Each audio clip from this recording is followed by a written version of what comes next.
ഒരു ചെറുകഥയുമായി നിങ്ങളുടെ മുൻപിലേക്ക് എത്തുന്നു സിയാൻ സിജോ ഗ്രവാസിസ്. നമസ്കാരം, എന്റെ പേരാണ് സിയാൻ. ഞാൻ 2ാം ക്ലാസ്സിലാണ് പഠിക്കുന്നത്. ഞാൻ എന്ന് പറയാവുന്നത് 2 മൺകൂട്ടങ്ങളെയാണ്. ഒരു ദിവസം ഒരിടത്തൊരു കർഷകൻ ഉണ്ടായിരുന്നു. അയാൾ നല്ലവരും അധ്വാനമായിരുന്നു. അയാൾ 2 മൺകൂട്ടങ്ങളിലും എന്നും വെള്ളം നിറച്ച് വീട്ടിലേക്ക് പോയായിരുന്നു. അയാൾ ഒരു ദിവസം വെള്ളം നിറയ്ക്കുന്നതിനിടയിൽ ഒരു മൺകുടം പൊട്ടിപ്പോയി. അത് അയാളുടെ മൺകുടത്തിന് വെള്ളം മൊത്തം പോയി.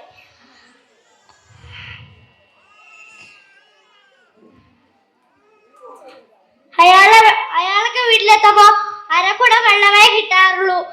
അയാൾ എന്നും വീട്ടിലെത്തുമ്പോൾ പൊട്ടിയ മൺകുടത്തിലുള്ള പൊട്ടാത്ത മൺകുടം പറഞ്ഞു, യജമാനൻ നിന്നോട് ഒരു ഉപകാരവും ഇല്ല.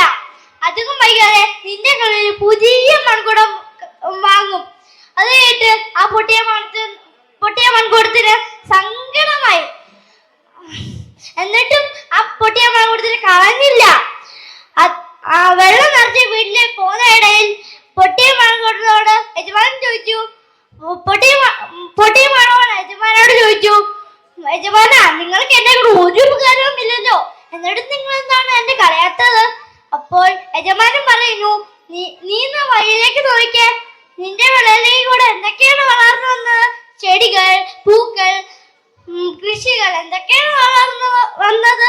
ആര് പറഞ്ഞു നിന്റെ കൊണ്ട് ഒരു ഉപകാരവും ഇല്ലെന്ന്?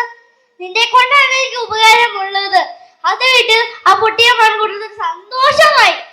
ആ പൊട്ടാത്ത മൺകുടത്തോട് 4 ക്ഷമ വെച്ചു. നിങ്ങൾക്ക് ഇതിൽ നിന്ന് എന്താണ് മനസ്സിലായത്? മറ്റുള്ള നിങ്ങൾ ചെറുതായി കാണരുത്.